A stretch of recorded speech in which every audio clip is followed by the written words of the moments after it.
Sometimes when I pray, it feels like I'm praying to nothing. It feels like no one's listening. God feels silent, right? I'm not getting an answer. Nothing's changing after I pray. I'm not getting a sign. There's no voice. It's just quiet. And when that silence stretches on, it's painful, right? Because in my mind, prayer is supposed to be a conversation, a two-way street, not a one-way street where I talk and no one responds.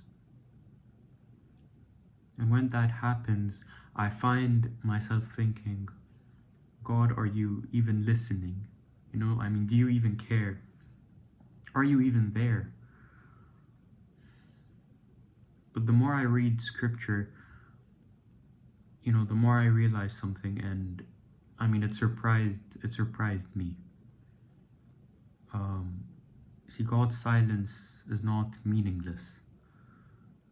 In fact, sometimes his silence is the most important ways he teaches us. The Bible is full of people who experienced this silence. Job cried out to God in suffering and said, I cry out to you, but you do not answer me. David repeatedly asked, how long, O Lord, will you forget me forever? And I think Psalm 69 describes this feeling perfectly. It says, I am weary with my crying out. My throat is parched, my eyes grow dim with waiting for my God. My eyes grow dim with waiting for my God.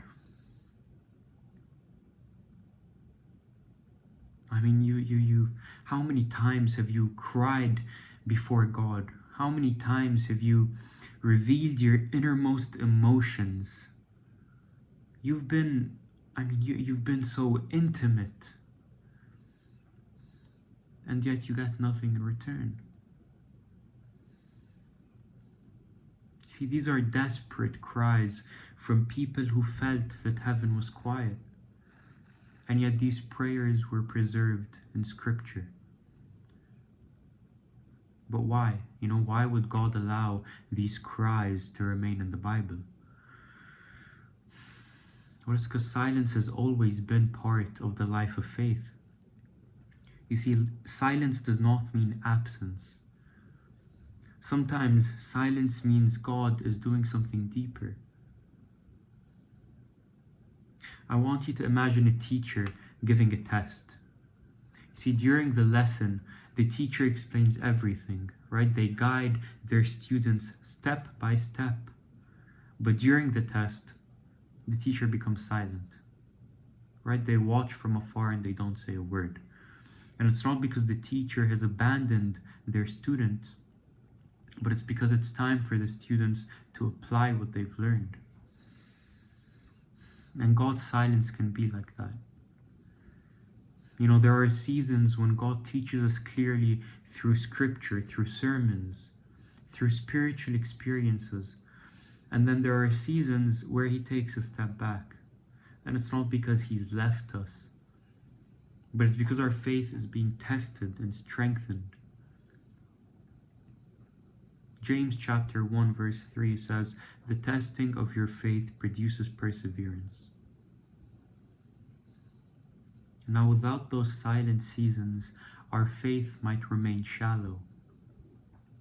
We would only follow God when everything seemed obvious or when everything felt obvious. But real faith begins when we continue trusting him even when we can't hear him. Imagine a child learning to walk. You see, at first, the parent holds the child's hand. They guide their every step. But eventually the parent lets go. And for a moment, the child stands alone.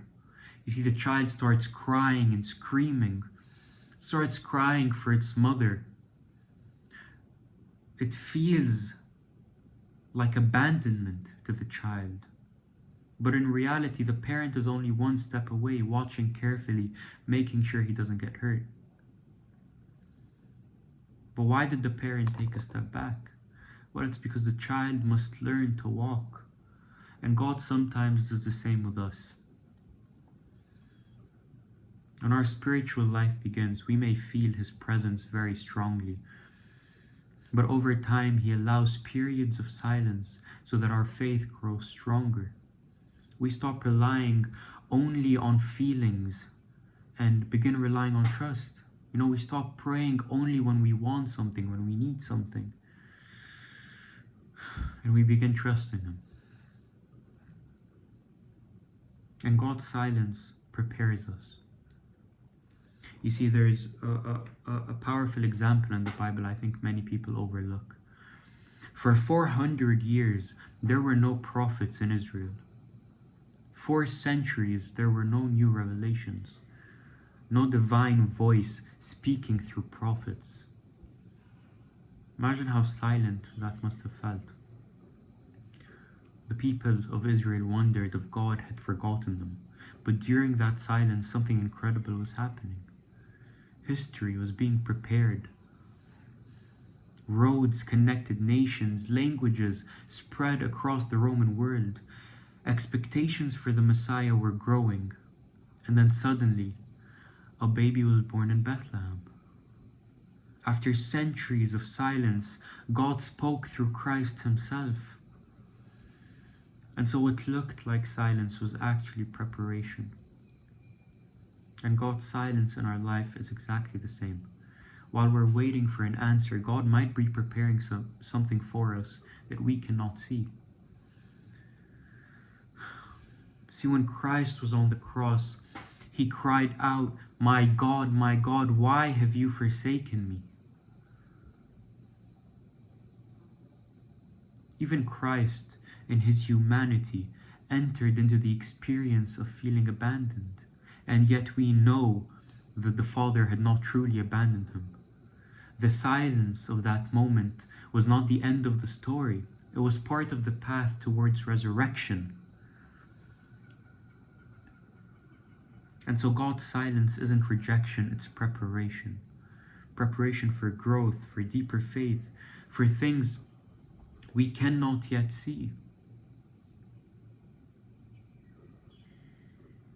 Another thing that silence does is it changes what we seek in prayer.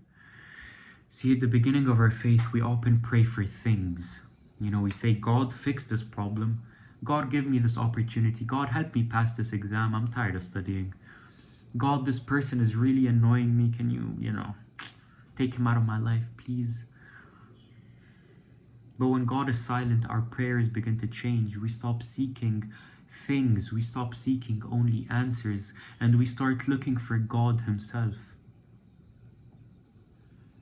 Because the ultimate purpose of prayer is not simply receiving things from God, it's union with God. And so God's silence can purify our motives. The Orthodox saints often say that God answers prayers in 3 ways: yes, no, or wait. And waiting might be the hardest answer of all, because waiting requires trust. Trust that God hears us even when we don't see His result. Trust that He understands our needs better than we ever will. Trust that His timing is not the same as ours. In the Gospel of Luke, Christ encourages us not to lose heart in prayer. It says, ask and it will be given to you. Seek and you will find. Knock and it will be open to you. Notice how He repeated it 3 times. Ask, seek, knock. He doesn't say it once. He says keep asking, keep seeking, keep knocking. Prayer is persistence. Not because God is ignoring us, but because persistence shapes our hearts. And so I want to leave you with one final image. Imagine you're in a train entering a dark tunnel, and suddenly everything becomes quiet and dark. You can't see where you're going. But you don't jump off the train, do you? Why? Because you trust in the engineer. You trust that the train is still moving forward, even in the darkness. And sometimes prayer feels exactly like the tunnel, dark, silent, and uncertain. But faith means trusting that God is still the one guiding the journey. Have faith in the engineer and the architect. So if you feel like God is silent when you pray, you're not alone. The prophets felt it, the psalmists felt it. Even Christ entered into that silence. But silence isn't the end of the story. It's how God teaches us faith. And sometimes it's how He prepares us. So keep praying, and even in the silence, because the God who seems quiet is often working the most.